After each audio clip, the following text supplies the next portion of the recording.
Hello everyone, आपका फिर से स्वागत है आपका अपना चैनल डायमंड स्टडी ग्रुप में। हम लोग क्लास 9th का ज्योग्राफी सेशन चल रहे हैं। आज हम लोग क्लास 9th का चैप्टर 3 पढ़ेंगे। इस चैप्टर का नाम है अफवाह तंत्र। क्लास 9 चैप्टर 3 चैप्टर का नाम है अफवाह तंत्र। पहले हम लोग समझते हैं अफवाह मतलब होता क्या है। तो अफवाह वो अफवाह नहीं है जो फैलाते हैं, वो अफवाह नहीं है। ये अफवाह तंत्र का मतलब अलग होता है। अफवाह तंत्र का मतलब होता है कि नदियों के बारे में जानकारी प्राप्त करना, यानी कि नदी कैसे प्रभावित होती है, नदियों की कटाव कितना है, नदी कहाँ कहाँ से बहता है, वो ढलान ऊंची क्षेत्र से नीचे क्षेत्र की ओर जो बहता है, उसी को हम लोग जानकारी जो प्राप्त करते हैं उसी को हम लोग अफवाह तंत्र कहते हैं। आइए हम लोग इसका कुछ डेफिनेशन देखते हैं। अफवाह का मतलब होता है कि अफवाह शब्द एक क्षेत्र के नदी तंत्र की व्याख्या करता है, यानी किसी क्षेत्र का नदी तंत्र का वो क्या करता है, व्याख्या करता है। दूसरा, एक नदी तंत्र द्वारा जिस क्षेत्र का जल प्रभावित होता है उसे अफवाह द्रोणी कहते हैं, यानी कि एक नदी में जहाँ पे जल प्रभावित होता है उस प्रभावित जल को ही अफवाह तंत्र कहते हैं या फिर अफवाह द्रोणी कहते हैं।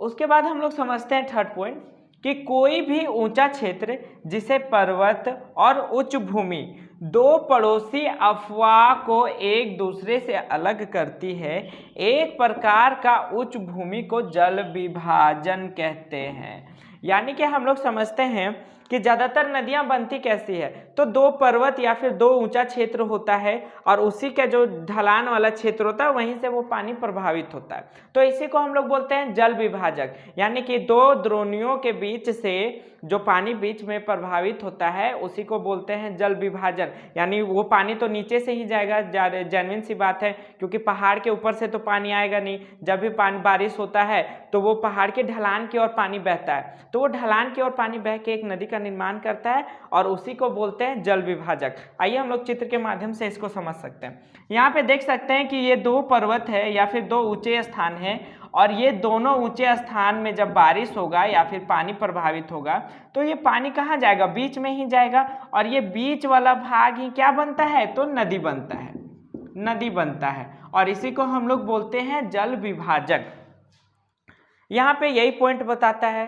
तो हम लोग देख लेते हैं कि अगर ये जल विभाजन है तो विश्व में फिर ये सबसे बड़ा है कौन सा जल विभाजन।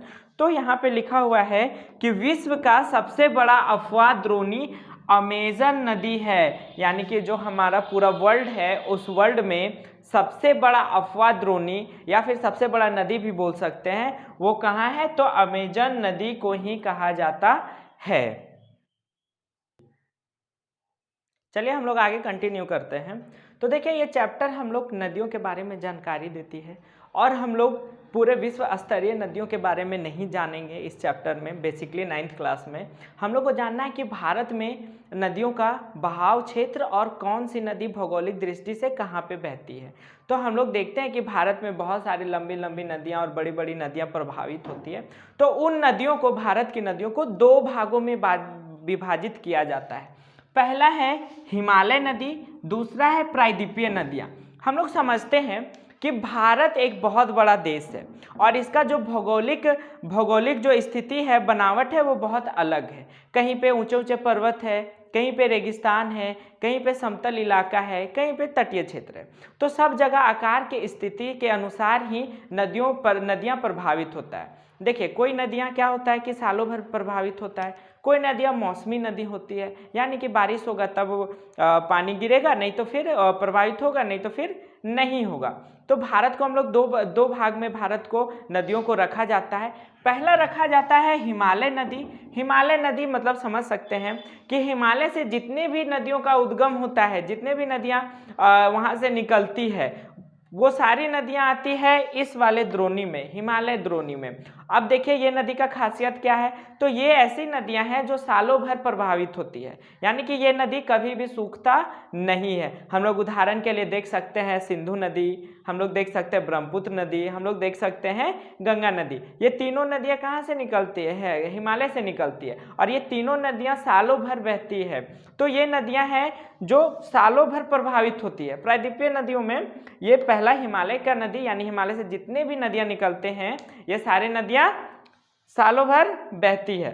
दूसरा हम लोग आते हैं प्रायद्वीपीय नदियां।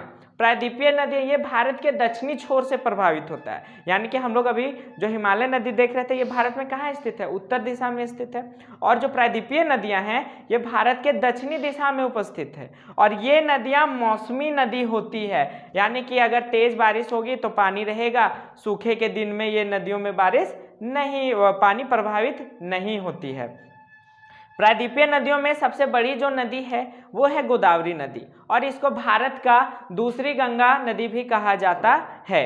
तो ये थी दो नदियां भारत के अफवाह तंत्र में। आगे हम लोग जब दूसरे वीडियो में आएंगे तो हम लोग हिमालय नदी से निकलने वाली सारी नदियों के बारे में, और ये कहाँ कहाँ उपस्थित है नदियाँ, इसके बारे में हम लोग अच्छे से जिक्र करेंगे। तब तक हमारे साथ बने रहिए। धन्यवाद।